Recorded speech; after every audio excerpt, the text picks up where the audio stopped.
Jaya Radha Madhava Punya Bihari.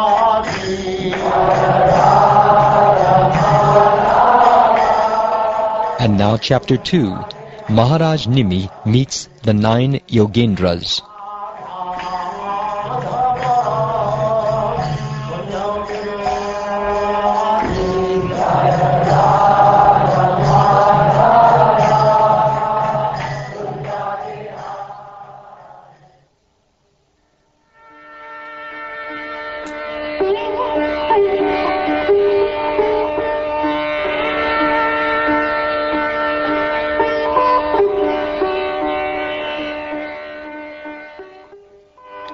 Sri Shukdev Goswami said, Eager to engage in the worship of Lord Krishna, O best of the Kurus, Narad Muni stayed for some time in Dwarka, which was always protected by the arms of Govinda.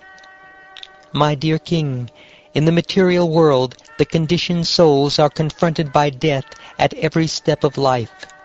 Therefore, who among the conditioned souls would not render service to the lotus feet of Lord Mukunda, who is worshipable even for the greatest of liberated souls?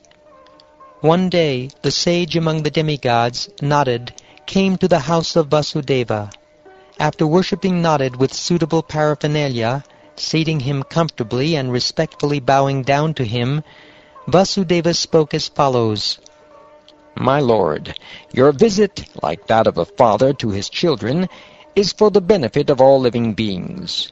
You especially help the most wretched among them, as well as those who are advanced on the path toward the Supreme Lord, Uttama Shloka. The activities of demigods lead to both misery and happiness for living beings, but the activities of great saints like you, who have accepted the infallible Lord as their very soul, result only in the happiness of all beings. Those who worship the demigods receive reciprocation from the demigods, in a way just corresponding to the offering. The demigods are attendants of karma, like a person's shadow, but sadhus are actually merciful to the fallen.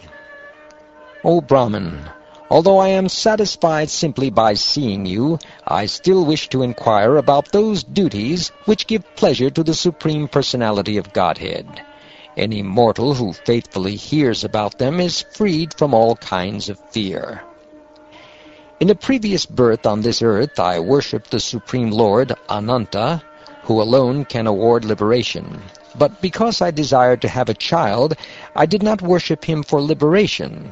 Thus I was bewildered by the Lord's illusory energy. My dear Lord, you are always true to your vow. Please instruct me clearly, so that by your mercy I may easily free myself from material existence, which is full of many dangers and keeps us constantly bound in fear.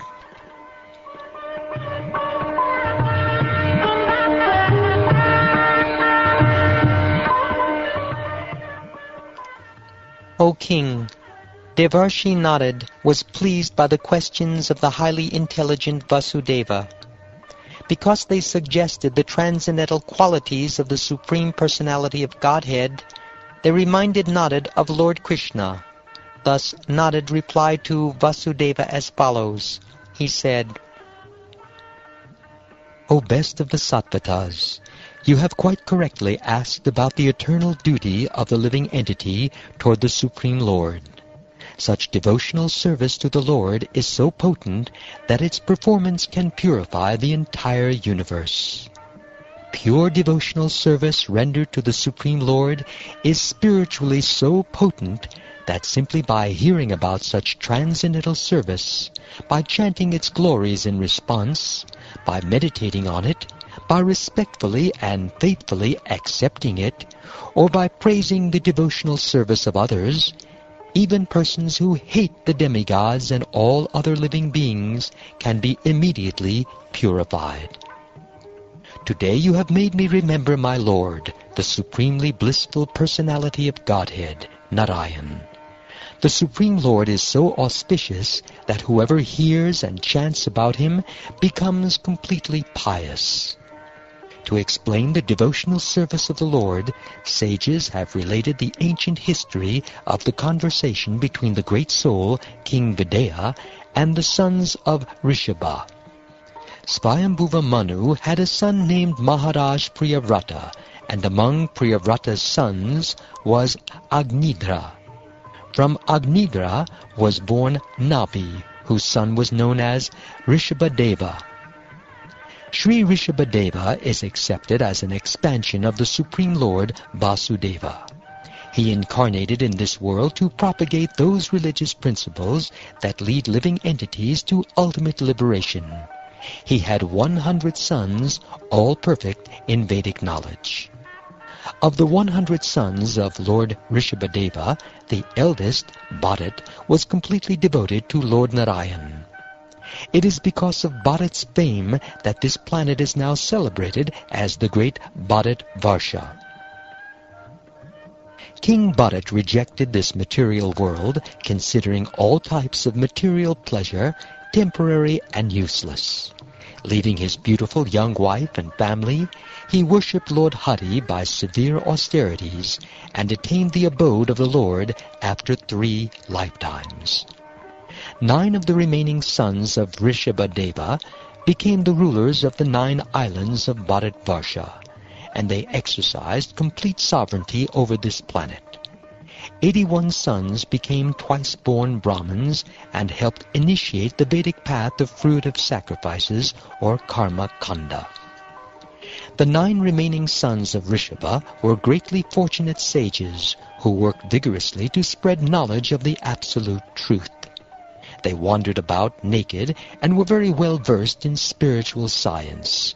Their names were Kavi, Havir, Antariksha, Prabhuda, Pipalayana, Abhirotra, Drumala, Shamasa, and Karabhajana.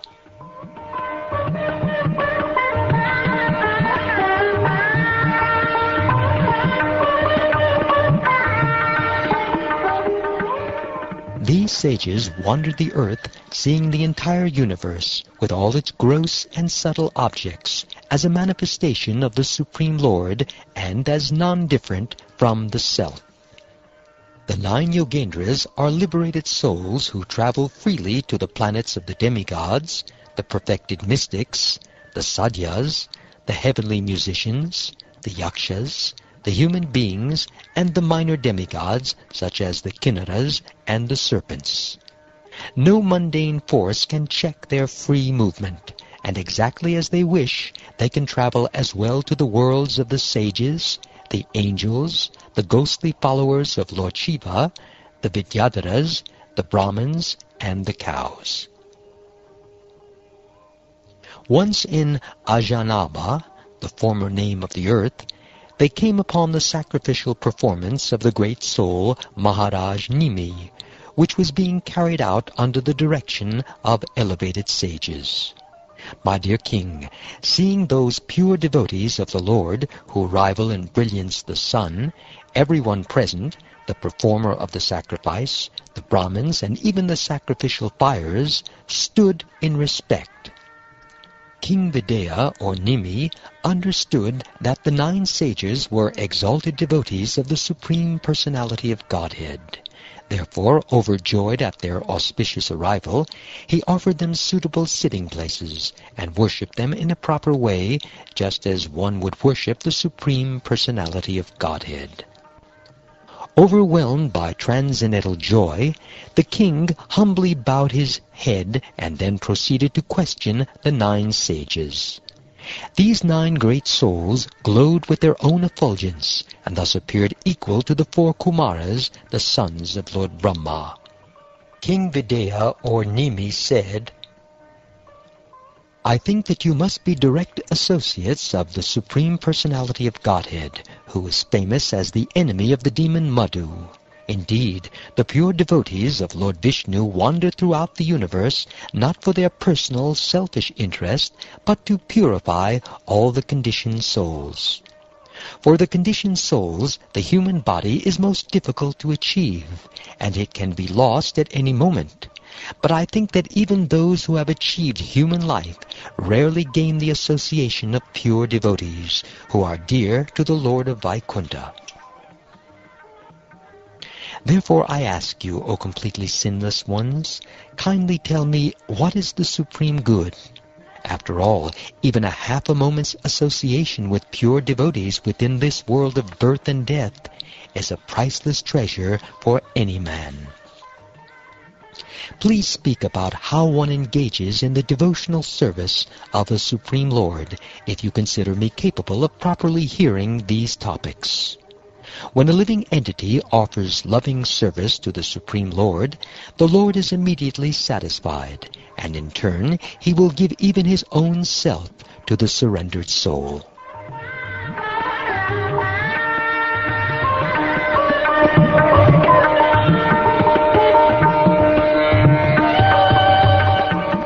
O Vasudeva, when Maharaja Nimi had thus inquired from the 9 Yogendras about devotional service to the Lord, those best of saintly persons sincerely thanked the king for his questions, and spoke to him with affection in the presence of the members of the sacrificial assembly and the Brahmin priests.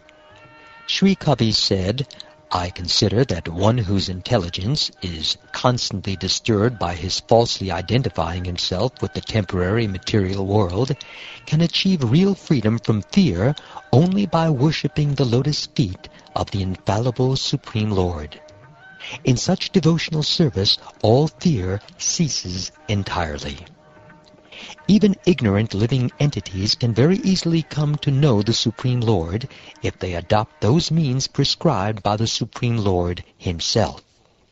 The process recommended by the Lord is to be known as Bhagavat Dharma, or devotional service to the Supreme Personality of Godhead. O King, one who accepts this process of devotional service to the Supreme Personality of Godhead will never blunder on his path in this world. Even while running with eyes closed, he will never trip or fall. In accordance with the particular nature one has acquired in conditioned life, whatever one does with body, words, mind, senses, intelligence, or purified consciousness, one should offer to the Supreme, thinking, this is for the pleasure of Lord Narayan.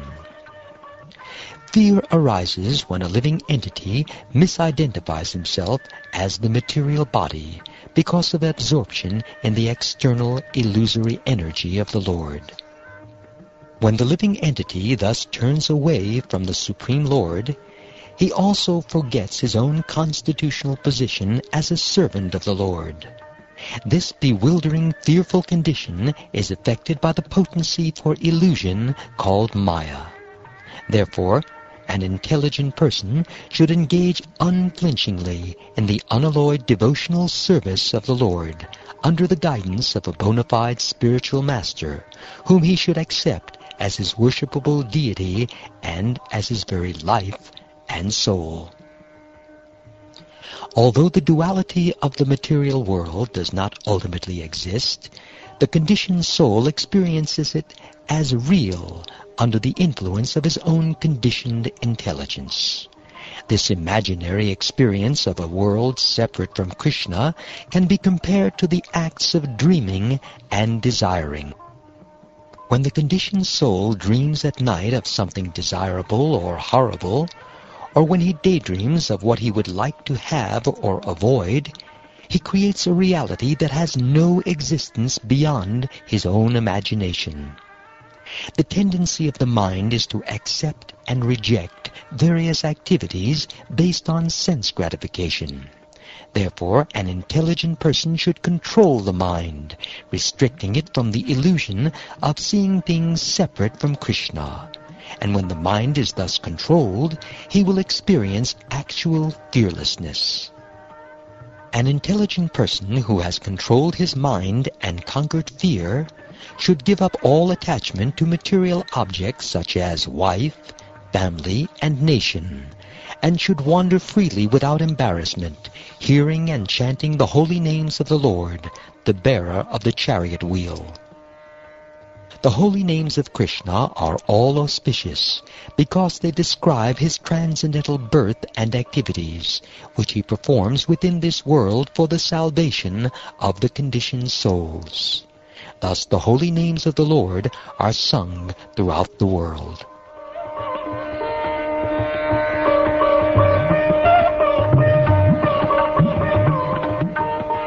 By chanting the holy name of the Supreme Lord, one comes to the stage of love of Godhead. Then the devotee is fixed in his vow as an eternal servant of the Lord, and he gradually becomes very much attached to a particular name and form of the Supreme Personality of Godhead. As his heart melts with ecstatic love, he laughs very loudly or cries or shouts. Sometimes he sings and dances like a madman, for he is indifferent to public opinion.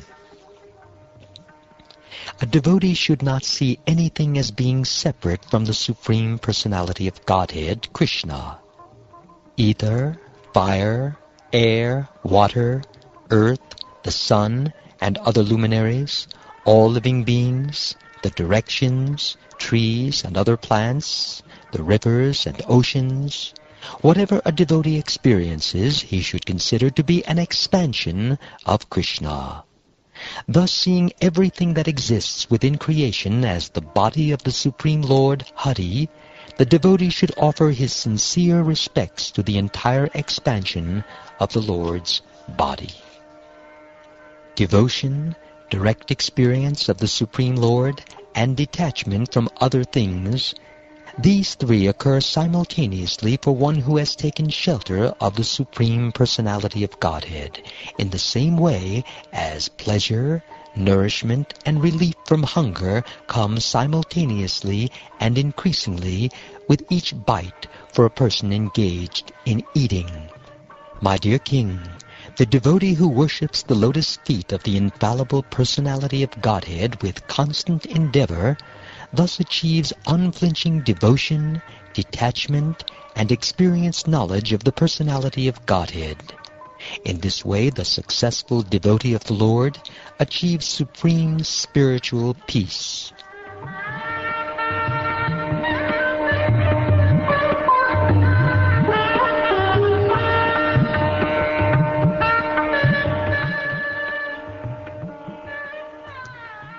Maharaja Nimi said, "Now please tell me in greater detail about the devotees of the Supreme Lord.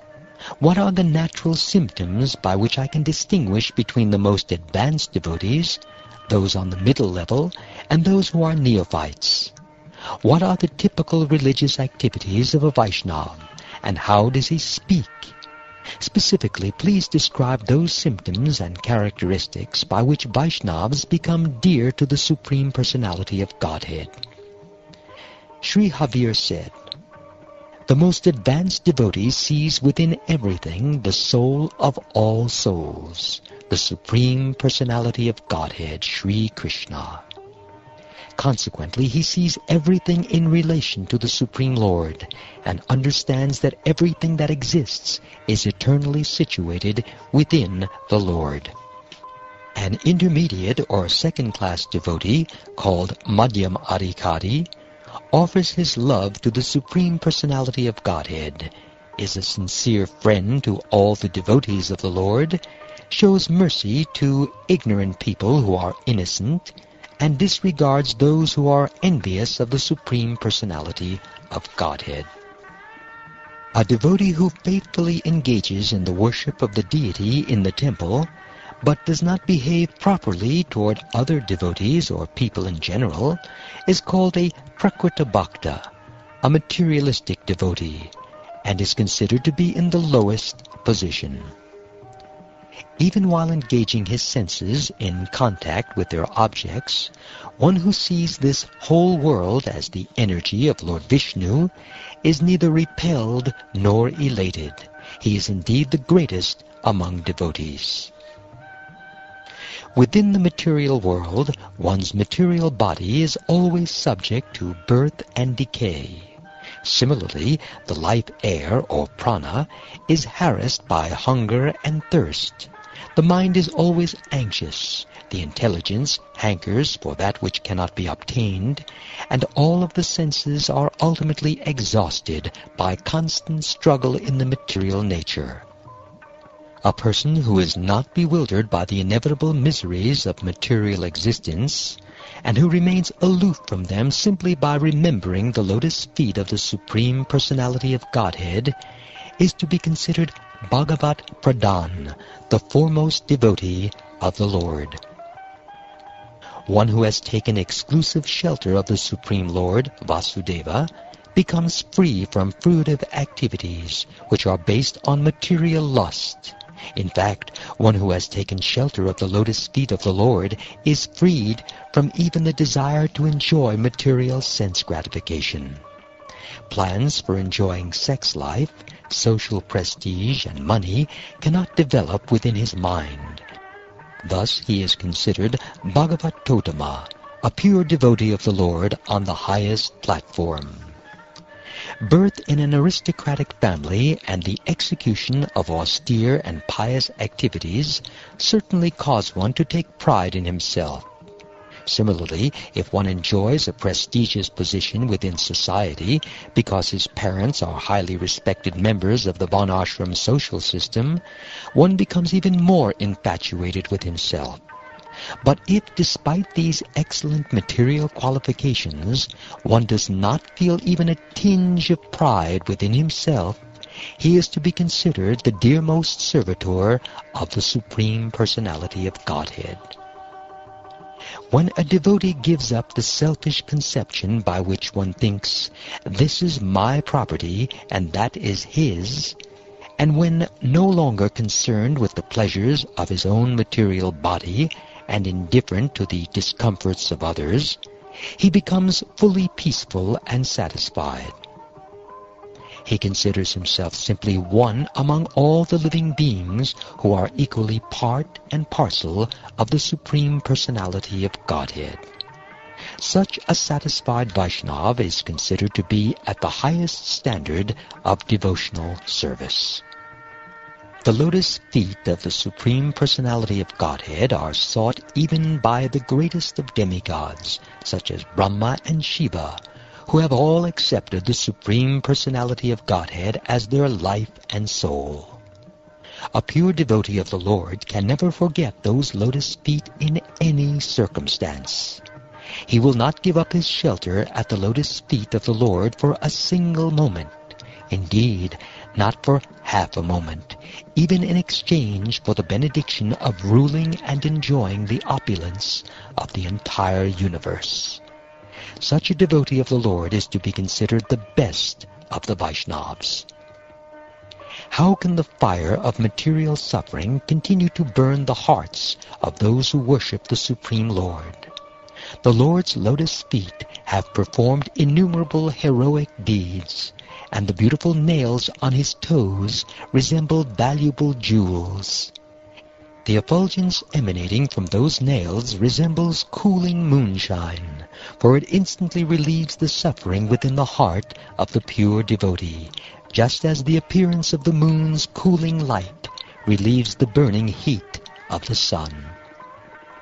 The Supreme Personality of Godhead is so kind to the conditioned souls that if they call upon him by speaking his holy name, even unintentionally or unwillingly, the Lord is inclined to destroy innumerable sinful reactions in their hearts. Therefore, when a devotee who has taken shelter of the Lord's lotus feet chants the holy name of Krishna with genuine love, the Supreme Personality of Godhead can never give up the heart of such a devotee. One who has thus captured the Supreme Lord within his heart is to be known as Bhagavat Pradhan, the most exalted devotee of the Lord.